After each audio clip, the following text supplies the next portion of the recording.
Hello, my name's Gemma, and what I'm about to tell you still doesn't feel real, even after everything's been said and done. My stepmother smiled as she cut my hair, like she'd been waiting years to do it. My stepsister, she yanked off my scarf in front of the whole town, laughed like I was a joke. Then came the whispers, whispers that I was cursed, dangerous, unstable. They locked me in my own room, and while I watched from a window, she stood on that festival stage and read the words I wrote. And the worst part? My own father stood beside them and said, "I have to look out for my daughter." But he wasn't talking about me. Why did my family want me erased so badly? And how far did they go before I finally fought back? I always thought the sound of scissors wasn't supposed to make you flinch, but when they're moving toward your head with purpose, without your permission, they make a sound that slices deeper than hair. That morning, Ashbury was quiet. One of those slow-breathing South Carolina days, with the sky stuck between winter's gray and spring's promise. In our old Victorian house, the walls always held their breath before something cruel happened, and I'd learned to read the silence like scripture. I was halfway through washing the breakfast dishes, still in my faded library staff t-shirt, when Valora walked in behind me. She didn't say hello, she never did. Her perfume hit first, some powdery rose scent that always reminded me of a funeral home. She set her coffee mug down just a little too hard on the counter and said in that syrupy, blade-sharp tone she used for pretending to be civil, "You're not really planning to go on stage looking like that, are you?" I turned, towel in hand, brow already raised. "Looking like what?" She smiled, but it never reached her eyes. "Hair like that, so long, so unkempt. You're not a child anymore, Gemma. People will talk." I didn't answer, because I knew the real reason she was wound so tight. 2 days from now, at the Founders' Day Festival, I was supposed to read one of Mama's favorite poems at the opening ceremony. Reverend Thomas himself had asked. And Valora wanted that spotlight for Sable, her daughter, the golden girl. I dried the last dish, turned my back to her, and kept my jaw tight. She moved closer. I felt the shift in air before I saw the flash of silver. "Just hold still," she said, like she was brushing lint off my shoulder. Then I heard it, the first snip. I whipped around, heart hammering. "What are you—" She grabbed a fistful of my hair and sliced again. "Stop!" I shrieked, stumbling backward. But she wasn't even looking at me. Her eyes were on the strands falling to the tile like dead petals, calm, methodical, like she was weeding a garden. From the corner of my eye, I saw Randall in the doorway, just standing there. One hand in his pocket, the other cradling his morning coffee. Watching. Valora let the scissors dangle by her side and said flatly, "Now you won't steal the spotlight from my daughter." My hands were trembling. My voice stuck behind my tongue. I didn't cry. Not then. I just backed out of the room, fists clenched, the cold tips of my sheared hair brushing against my neck like a bruise. Upstairs, I locked my bedroom door and didn't turn the light on. I stood in front of the mirror, just breathing. The cut wasn't even— it was vicious, ugly. The same hair Mama used to braid for me every night. Gone. I remembered her fingers, gentle and sure, threading through my strands while telling me stories about women who rose, even when the world tried to bury them.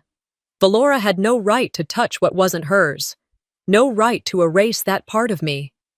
I found a soft scarf at the back of my drawer, one Mama had given me when I got my first library job. I tied it tightly around my head, tucked in the ends, and stared at myself again. Different, but not broken. Later that afternoon, I forced myself to walk into town. The Saturday market was alive as ever. Colorful produce stalls, baked goods lined up like soldiers, people smiling over coffee cups and flower arrangements. I walked past them with my head high, even as I felt their eyes dragging across me. At the honey stand, Mrs. Carter greeted me with a tight-lipped smile that didn't match her usual warmth. That's when I knew. The news had already traveled. Or maybe it was just the scarf. Maybe they sensed weakness. People in Ashbury could smell shame the way bloodhounds smell fear. That's when I saw her, Sable. She was radiant as always, in her pastel dress and flawless hair, fluttering around like she owned the whole sidewalk. She spotted me before I could duck away. "Jemmy!" she called out sweetly, her voice loud enough for half the market to hear. I turned, already bracing. She stepped forward, smile locked in place. "Oh, that scarf is cute. Mind if I see what's underneath?" Before I could answer, before I could even move, she yanked. It came off in one quick jerk, and so did my breath. Gasps, then the hush, then the sound of someone snickering behind a tomato crate. I stood frozen.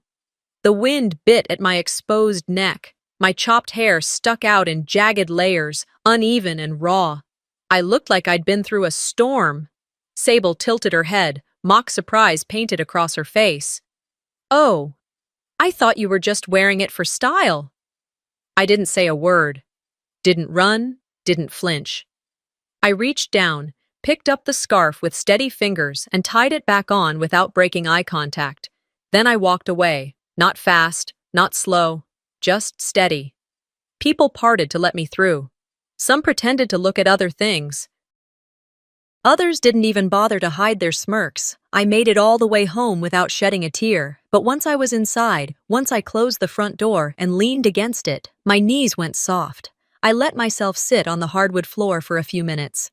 Let the silence settle. They weren't just trying to embarrass me. They were trying to erase me.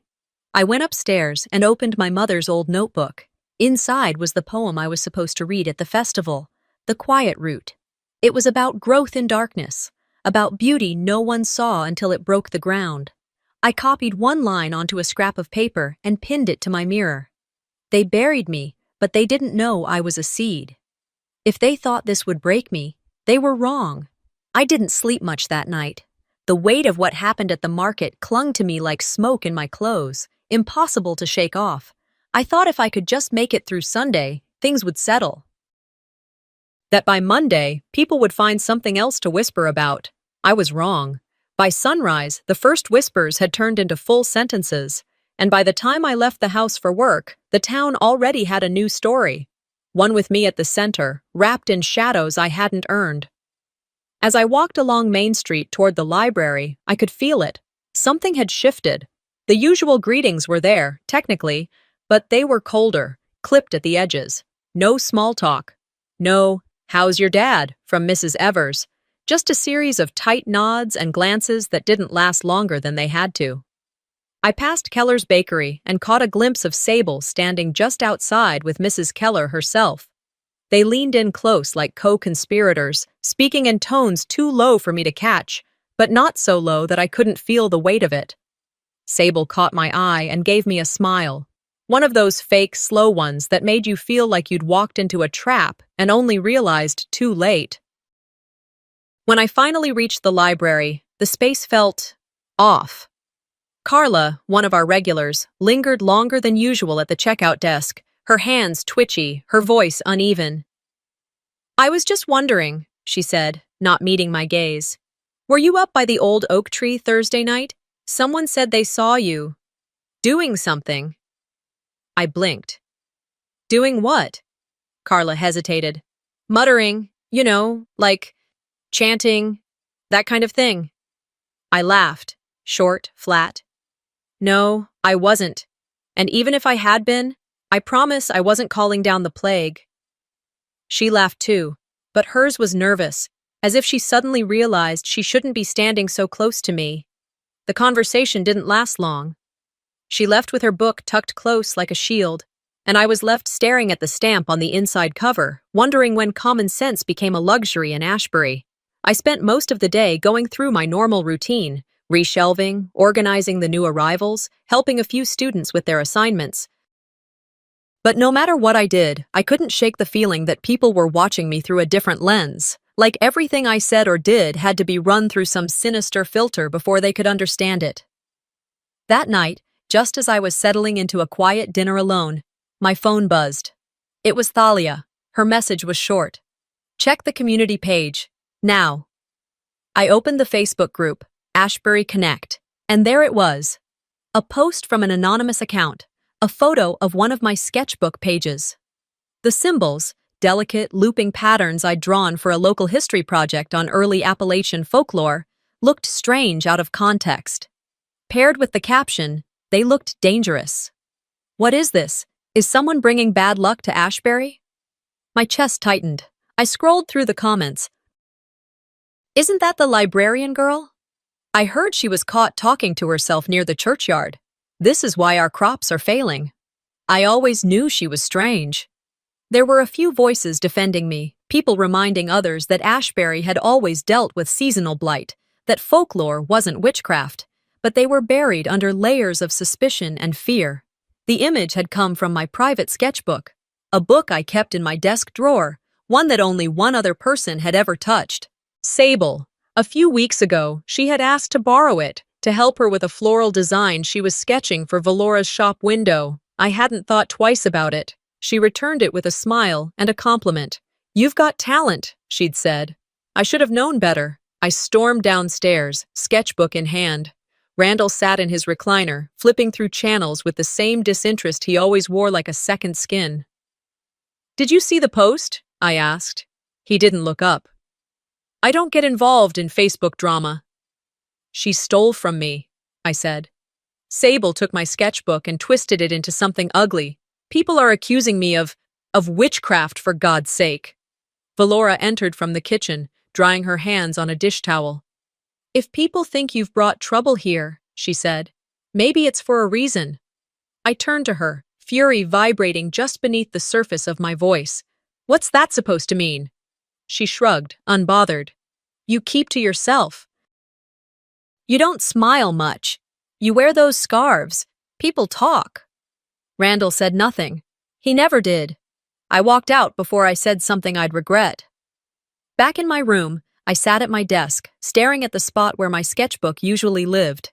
The space felt hollow now, like something sacred had been violated. This wasn't a misunderstanding. It wasn't petty jealousy. This was a plan, coordinated, deliberate, cruel. I pulled out a notepad and scribbled 2 words in capital letters. Prove it. I didn't know how just yet, but I wasn't going to let them get away with this.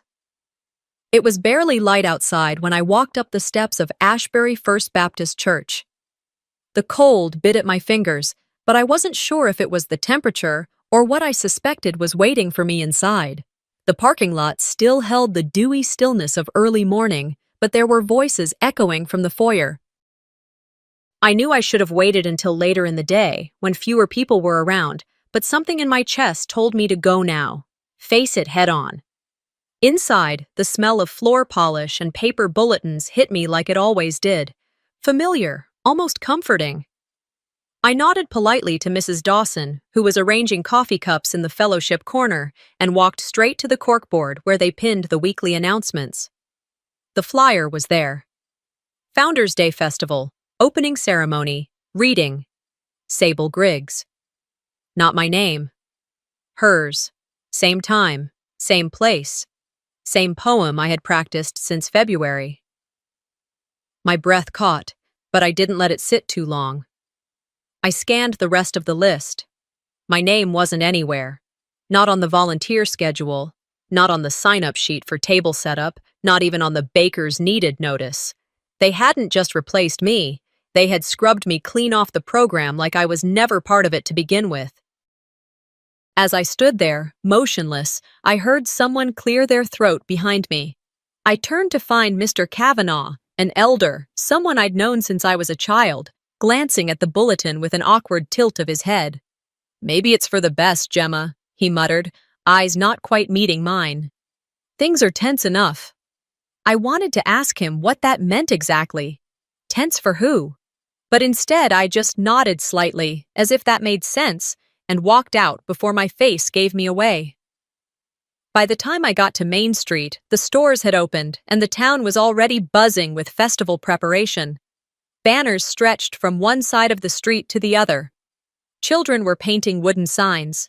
The bakery had put up frosted cookies in the shape of Ashbury's bell tower. I tried to walk past it all, pretend I wasn't unraveling. But then I saw the poster taped to the florist's window. Valora's window. It was a glossy photo of Sable, smiling in a soft yellow dress, holding a leather-bound poetry book I recognized as mine.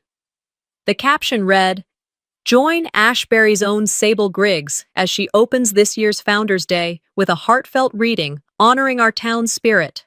My knees almost buckled.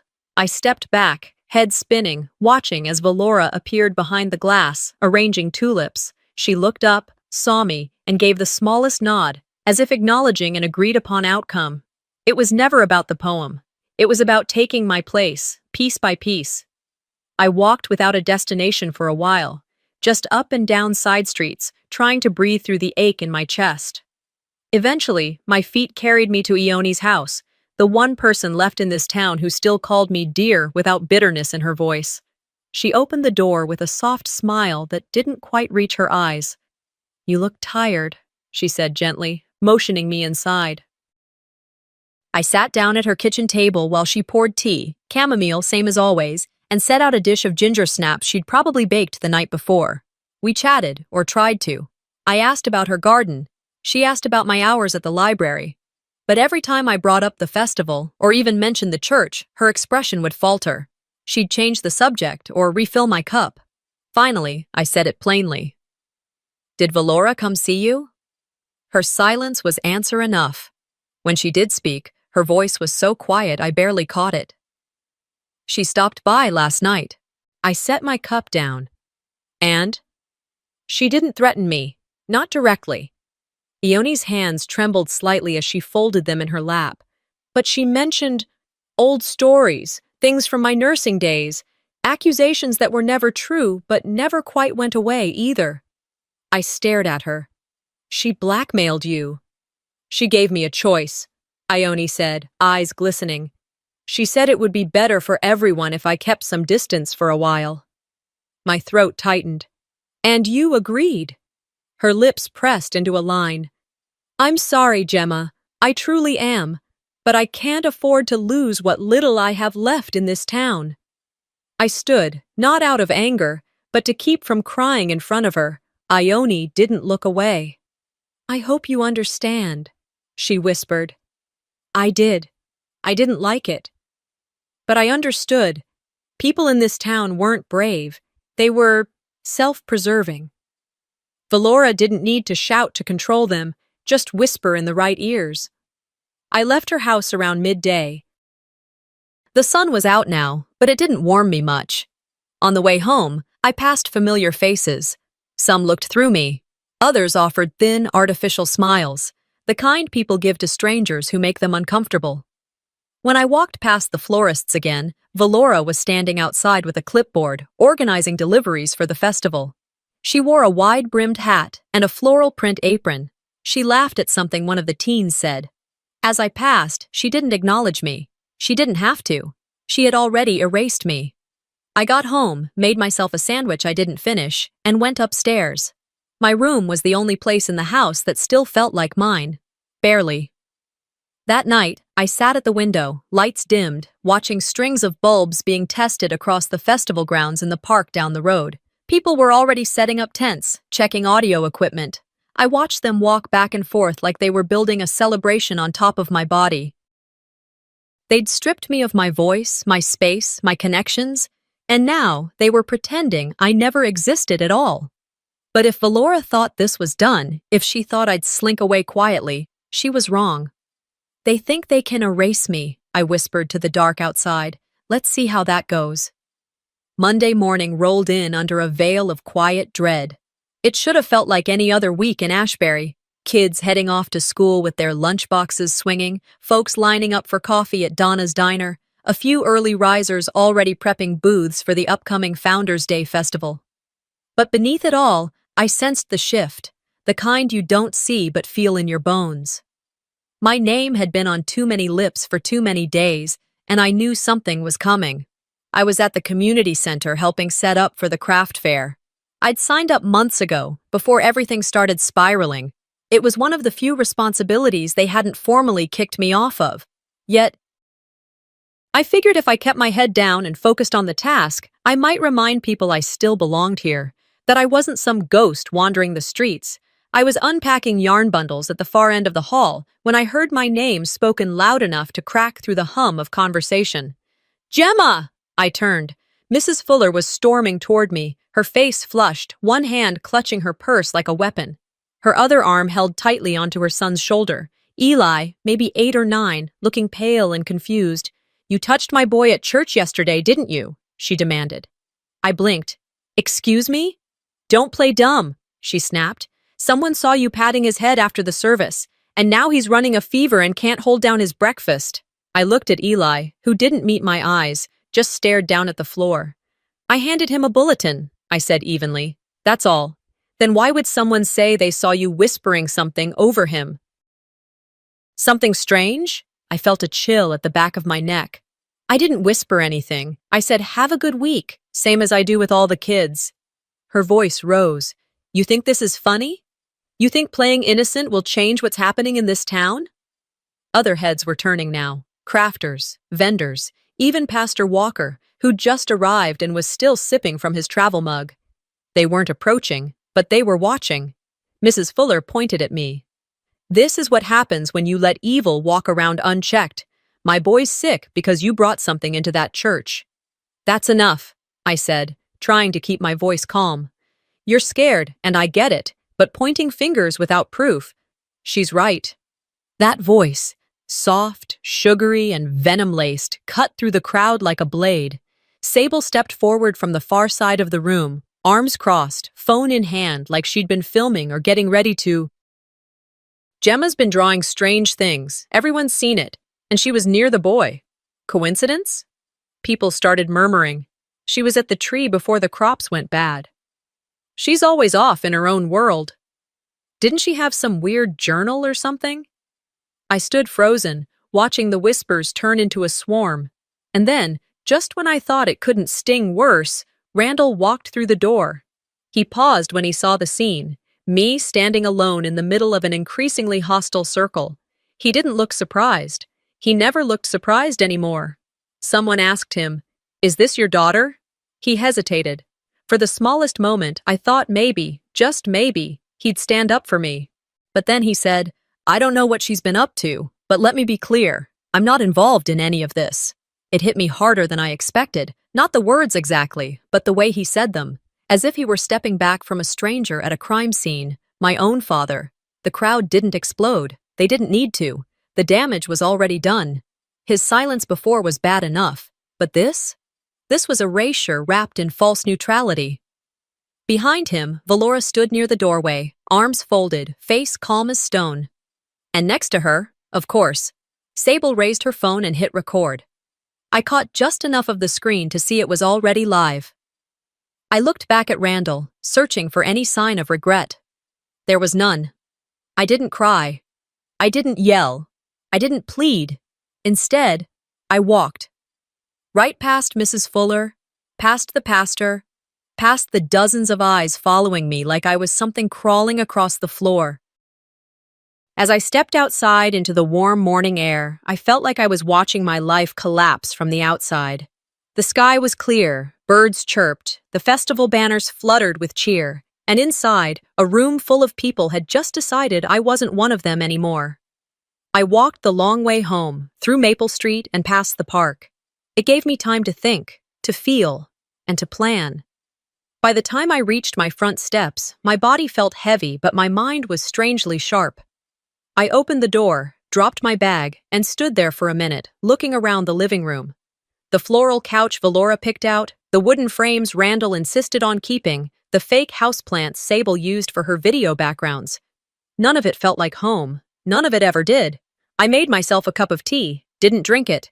I sat in my room, didn't move for a while. My hands clenched and unclenched without my noticing. And then, finally, I heard myself think something I hadn't allowed before. If they've already painted me as the villain, maybe it's time I stop acting like the saint. After that Monday at the community center, I didn't speak to anyone in the house for 2 full days. Not Valora, not Sable, and not Randall. I moved like a ghost, in and out of rooms, keeping my back straight, my eyes forward. They didn't seem to mind. Valora whistled when she cooked. Sable filmed one of her day-in-the-life videos on the porch, pretending she was the perfect small-town daughter. And Randall, he did what he did best. He sat in his chair, nodded along with the news, and said nothing. Wednesday night arrived like an unwanted letter in the mail, heavy and final. I was in my room, the one place in that house still untouched by their hands.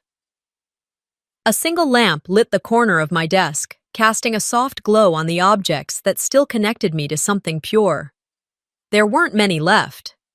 On my lap was my mother's scarf. Cream-colored with delicate green stitching along the edges, it smelled faintly of lavender, even after all these years. It was the only thing I had from her that hadn't been boxed away or thrown out. I held it like it might vanish if I blinked too long. I could still picture the morning she gave it to me. 5th grade, first day back after summer break. She'd wrapped it around my shoulders as I sulked about my new haircut. "This will keep you warm and safe," she'd said, "and remind you that you're always more than what people see." I pressed it to my chest and let the memory sit there for a minute longer, like holding on to the last note of a song you don't want to end. That was when I smelled the smoke. Not the kind from dinner gone wrong or a candle left too long. No, this was sharp, biting, and wrong. I stood up, folded the scarf carefully, and walked to the hallway. The scent grew stronger as I passed Randall's closed door and stepped onto the back porch. Outside, the night was cool but still. I saw the flicker before I saw her. Valora stood by the fire pit with her arms crossed, staring into the flames like they had something important to say. I stepped closer, the porch wood creaking beneath me. Then I saw it, the corner of cream-colored fabric in her hand, green thread curling up at the edges from heat. "Don't," I said. My voice wasn't loud, but it was sharp enough to cut air. She turned slowly. Her expression didn't shift, not guilt, not surprise. "You're up," she said plainly, and with a final flick of her wrist, she dropped the scarf into the fire. I ran forward, almost slipping on the dewy grass, and watched it curl and blacken in the flames. My hands shook, not with panic, with fury. "What is wrong with you?" I choked out. Valora didn't answer right away. She picked up the fire poker and nudged the fabric deeper into the embers like it was just a scrap of paper that didn't matter. "You need to stop clinging to the past," she finally said. "This is my house now. My family." I stared at her. Not the way you stare at a person. The way you look at something decaying and still pretending it's alive. "I should have burned it a long time ago," she added.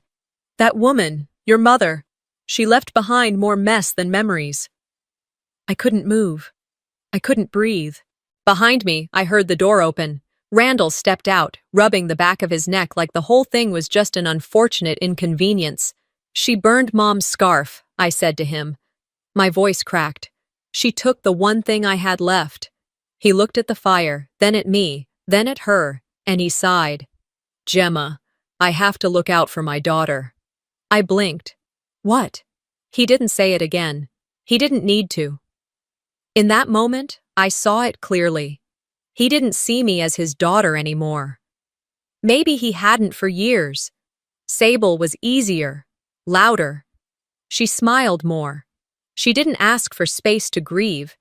Didn't flinch when Valora took over every inch of the house that used to hold my mother's laughter. I looked between them, my stepmother who destroyed what wasn't hers, and the man who let her. "You always said this was my home," I said quietly. "That no matter what, it would be mine." Randall swallowed hard. "Things change." A slow breath left my chest, not from exhaustion, but clarity. I took one step forward, enough for the firelight to catch my face. "If either of you try to erase me again," I said, voice low and steady, "you'll regret it." Valora raised an eyebrow like she'd heard a joke she didn't quite get. Randall looked at his feet, and I turned and walked away, back into the house, up the stairs, into my room. I didn't slam the door. I didn't cry. I sat down at my desk and stared at the burned gap on my bookshelf where the scarf used to rest. I opened my drawer, pulled out a notebook, and wrote one sentence across the top of a fresh page. "They've taken enough."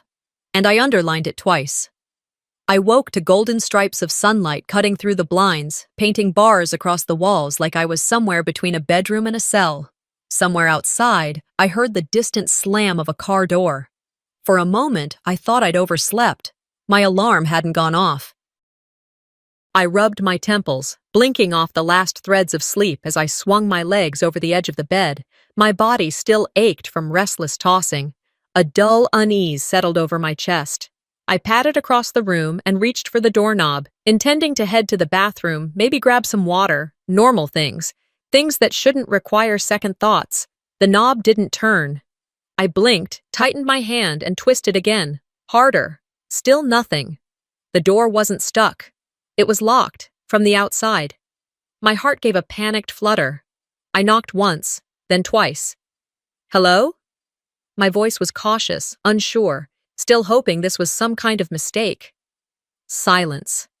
I pressed my ear to the wood, breath shallow. Below, I could hear the muffled shuffle of movement, laughter. Sable's sugary, performative laugh, followed by Valora's clipped voice issuing instructions like she was orchestrating a campaign. Zippers, shuffling, the familiar thunk of the front door closing. Then, tires rolling across gravel. Then, nothing. I ran to the window and yanked open the blinds just in time to see the family car pulling out of the driveway. In the back seat, poised and perfect, sat Sable. Her hair had been curled into soft waves. Her lips were glossed. She wore the pale blue dress I had ironed and laid out the night before. My dress. The one I planned to wear on stage today.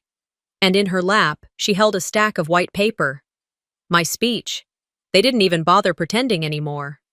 I stood motionless, the truth hitting me, not like a slap, but like a slow flood, each detail sinking in deeper. Today was the Ashbury Heritage Festival, the culmination of months of planning, community meetings, drafts, and rewrites. I'd poured myself into that speech. Each word was meant to be mine, a reflection of my voice, my heart, my roots in this town. And now, they were going without me, wearing my clothes, speaking my words, stealing my place. My breath came shallow, and my hands trembled. The betrayal wasn't loud. It was quiet and surgical, precise, like they'd planned this, like locking me in was just another part of the script. I sat down hard on the edge of the bed and reached for my phone on the desk. It was still charging. I unlocked it and opened the Ashbury Connect Facebook page, the town's lifeline for events and live updates. The live stream had already started. The stage was everything I had helped design. Soft yellow bunting, wild sunflowers in mason jars, and wooden chairs arranged under strings of white lights swaying in the breeze. It was the perfect vision of Southern charm, the kind that made people nostalgic for a version of history they never lived. And there, in the center, stood Sable, grinning. Her posture relaxed, confident. She adjusted the microphone with the ease of someone born into entitlement. And then she spoke. The words were mine, word for word. She even mimicked my pauses, my inflections. I could almost hear where I'd scribbled out alternatives in my journal, crafting every sentence like a melody. The audience nodded along. Some clapped. The pastor shook her hand with pride. Someone handed her a bouquet, and the mayor leaned in for a photo. And I, locked in my bedroom, sat holding a phone, invisible. I set the phone down gently, like if I moved too fast, the truth would shatter. I stood in the middle of the room, breathing slow and shallow, trying to stop the hot prickle at the back of my eyes. I had two choices. I could sit and cry, or I could get out. I crossed to the closet and dropped to my knees. Months ago, I had stored a small toolkit there after replacing a warped window hinge. I didn't think I'd need it again, but now, it felt like an anchor. I rummaged past storage boxes and found the red metal case. My fingers were clumsy, unsteady, but I pried it open and pulled out a flathead screwdriver. I went to work on the door. The screws were stubborn. My shoulders ached from the angle. I had to pause a few times to catch my breath, to stretch my wrist, to steady my hands. But I didn't give up. I didn't yell for help. I didn't cry. I worked. And when the last screw clinked to the floor and the door eased open, I felt something rise inside me. Not rage, not even relief. Power. I didn't need to scream. I didn't need to be rescued. I had solved it myself. The hallway beyond was silent, echoing, hollow. I walked slowly down the stairs, letting my feet land with quiet deliberation. I took in the stillness. The smell of Valora's citrus cleaner still lingered in the air. The pristine living room was untouched, centerpiece precisely aligned, coasters stacked, no sign of the chaos they'd left behind. Sable's tote bag sat on the couch like an afterthought. Randall's favorite mug, half full of coffee, sat on the side table, cooling without an owner. I could have stormed to the festival. I could have marched up to the stage and told everyone the truth. I had every right to, but I didn't. Instead, I walked back to my desk, sat down, took a slow breath, and pulled out a fresh notebook. I opened it to the first page, and in bold, steady letters, I wrote, "They just turned this into a fight they can't win." I underlined it. Twice. This wasn't just about a stolen speech or a locked door. This was about something deeper, the slow, deliberate erasure of a person's voice, the kind of cruelty that hides behind manners and smiles and lace curtains. I had spent too long excusing it, too long trying to make peace, too long hoping that being quiet, being kind, being cooperative would earn me a seat at the table. But today, they slammed the door behind them and locked it. So now I would do what they never expected. I would tell the truth, piece by piece, date by date.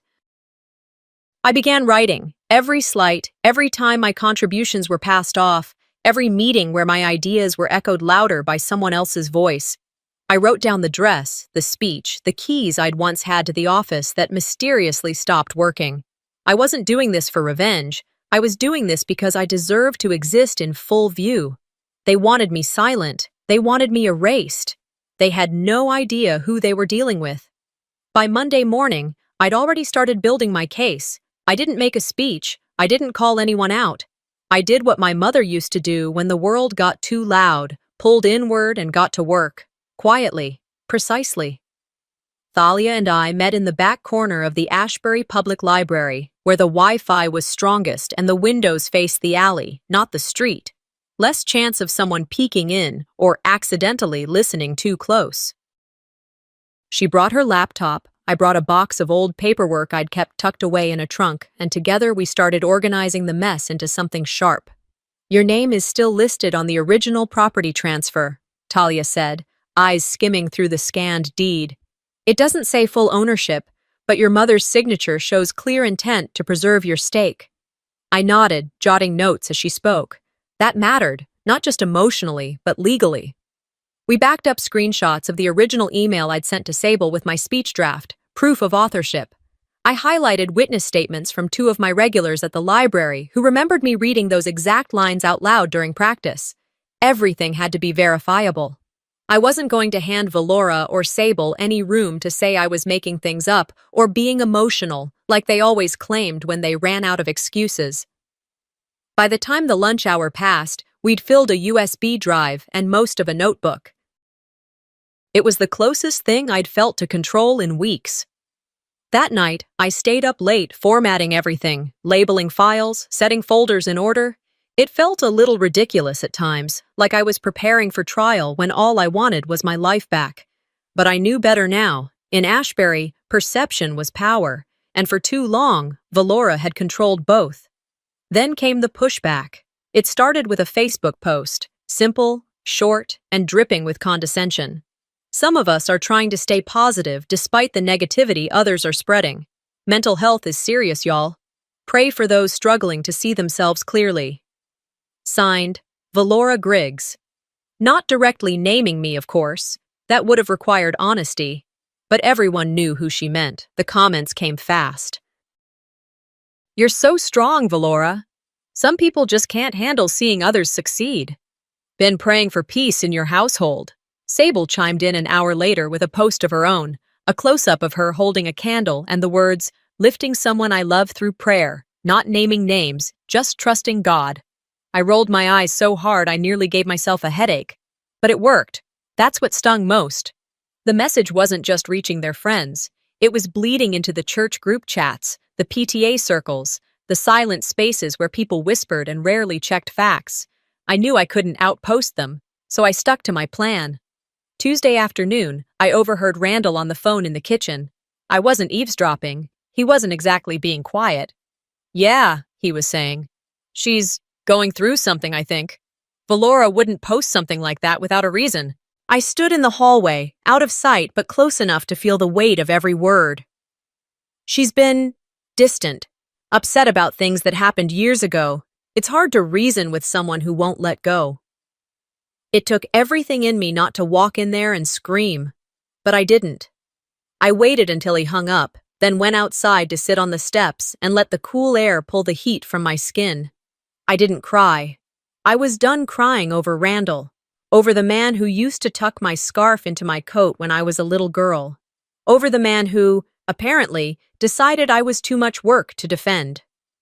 By Wednesday, the smear campaign had picked up steam. Someone anonymously submitted a story to the town newsletter, talking about a concerning figure in the community who had been caught trespassing, drawing occult symbols, and displaying increasingly erratic behavior. There was no name attached, just sources say, but the quotes sounded awfully familiar. Thalia sent me a photo of the print copy, circled in red ink. Want me to write something back? She texted. No, I replied. Let them talk. I'm almost ready. We spent the next few days tightening the record. I called in a favor from a local librarian who remembered when Valora first moved into town and how she never once volunteered for a community event until my mother passed. Thalia found a blurry photo of a whiteboard I'd used for planning my reading draft, dated a week before Sable ever asked to help. We pieced it all together like a puzzle, and when it was done, I looked at it and felt something I hadn't felt in a long time, solid. That night, I sat at my desk in the dark, the glow of my screen casting light over the USB drive in front of me. They wanted to play in public, I whispered. Let's see how they handle the truth in public. The invitation to speak at the town council came in the most unexpected way, through a polite email from the clerk's office, buried between junk mail and utility reminders. It simply said, Agenda addition approved. You've been allotted 5 minutes for property clarification. Please bring documentation. 5 minutes. After months of being erased, misquoted, locked out, and lied about, I was being given 5 minutes to set everything straight. That would have felt like an insult once, but not now. I printed everything, organized files, created duplicates, and tucked the USB drive into my purse like it was holding the weight of justice itself. Thalia double-checked every folder, every page. Arthur Linton, my mother's old attorney, confirmed he'd meet me there at 6:15 sharp. The Ashbury Town Hall was buzzing when I arrived that evening. Parking was tighter than usual. People lingered outside in clusters, sipping sweet tea, leaning on pickup trucks, speculating about budgets and festival bills. The Founders' Day wrap-up meeting was always crowded, but the air tonight held a different kind of tension, like something was about to break loose, and no one knew quite what. I walked up the steps, head high, every pair of eyes tracking me like I was a stranger in my own town. I spotted Valora and Sable inside, sitting confidently near the front. Randall was with them, slouched in his usual way, looking bored, like he had been dragged along. I took my seat in the back, near the windows, 2 rows behind the podium. The first 20 minutes dragged. Committee reports, funding disputes, some back and forth about pothole repairs on Chapel Street. I barely heard a word. My hands stayed folded, my pulse a steady throb in my ears. Then the clerk called my name. Miss Gemma Monroe, you have 5 minutes. The floor is yours. I stood, papers in hand. The room quieted fast. Even Valora stopped tapping her pen. I'm here to speak about the Monroe property, I said clearly. Specifically, the rightful ownership. Before anyone could interrupt, the rear doors creaked open.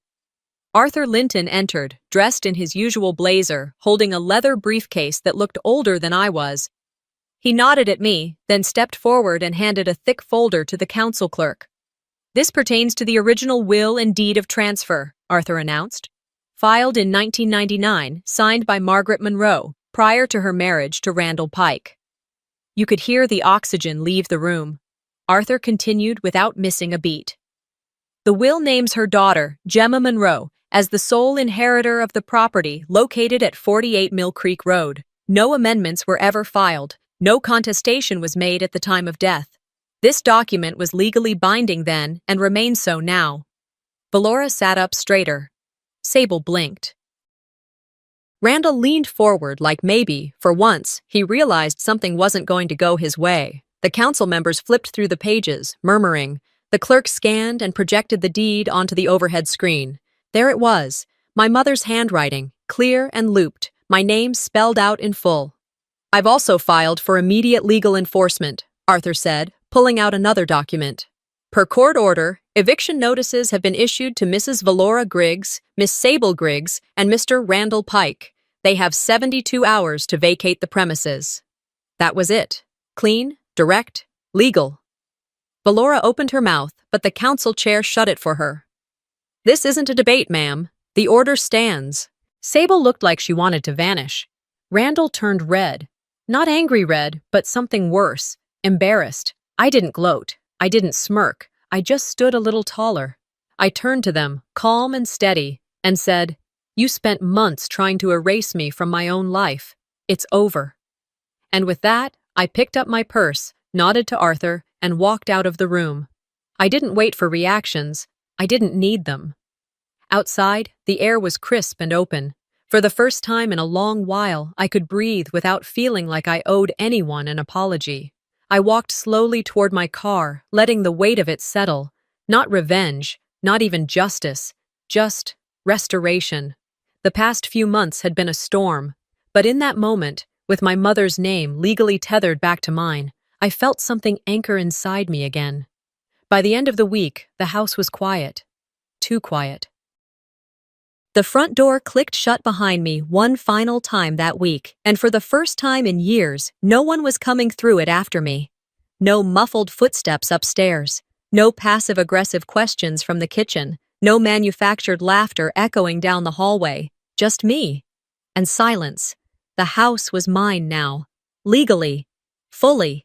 Every inch of hardwood, every creaky stair, every spot where dust had settled untouched for too long. But as I stood in the living room that Friday afternoon, with nothing left of them except a faint trace of Valora's perfume lingering in the curtains, the stillness wrapped around me like something I didn't quite trust yet.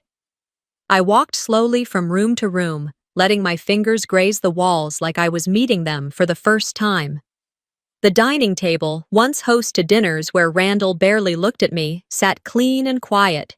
Sable's makeup mirror had been stripped from the upstairs bathroom.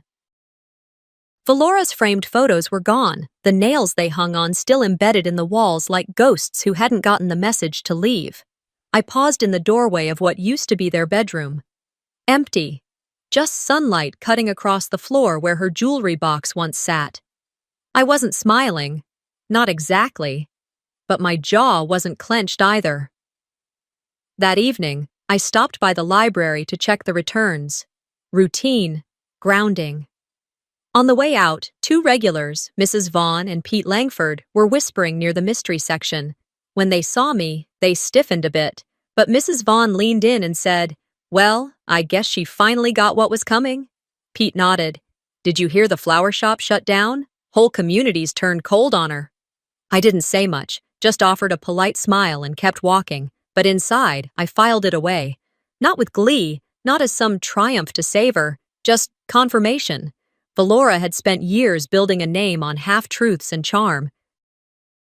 But the foundation cracked fast once people saw through it.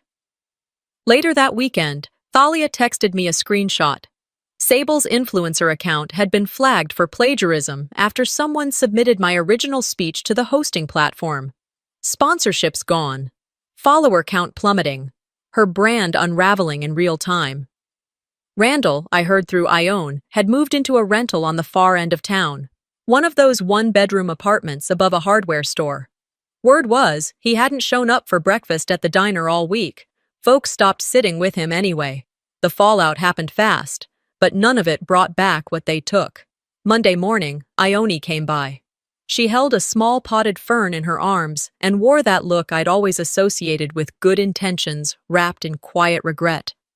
I should have done more, she said as I opened the door. You kept my mother's will safe, I told her, stepping aside to let her in. That was enough.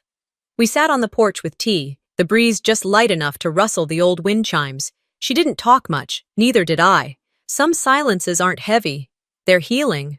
And I'd missed that kind. As dusk settled, she squeezed my hand gently and said, "You did right, Gemma. Your mama would be proud." That night, I walked back inside alone and went straight to the study. Where the scarf used to be, I had placed a framed photograph of me and Mom from my high school graduation. She looked proud, hands on my shoulders, chin tilted like she knew I'd make it through something bigger than either of us could have imagined back then. I opened my journal and wrote, "Winning doesn't erase what they took, but it stops them from taking more." I sat there for a long time, staring at those words. They weren't poetic, they didn't need to be, they were true. I made a decision right then. This house wouldn't just be a victory monument or a museum to grief. It would be a haven, a place for anyone who ever felt unseen, unheard, unwanted. I wasn't the only one in this town who'd been quietly erased. I just happened to fight louder. Before I went to bed, I walked through the house one more time. Not because I was checking for them, but because it was mine now. I turned off the hallway lights, one by one, and stood in the kitchen doorway with my hand resting on the old oak trim. "This is mine now," I whispered. And for the first time in months, the house didn't push back. I locked the front door, set the alarm, and climbed the stairs with no fear of what I might hear or who I might bump into. Peace wasn't loud. It didn't arrive with trumpets or fireworks. It came like a soft exhale, in a house finally still. Because in Ashbury, nothing stays quiet forever. Sometimes, the people who try the hardest to silence you are the ones most afraid of what your truth will reveal. This story isn't just about betrayal or revenge, it's about reclaiming your voice when everyone around you tries to take it. What would you do if your own family turned against you? Would you stay silent or fight back? Let me know in the comments, and if this story moved you, don't forget to subscribe for more real, raw, and unforgettable stories like this one.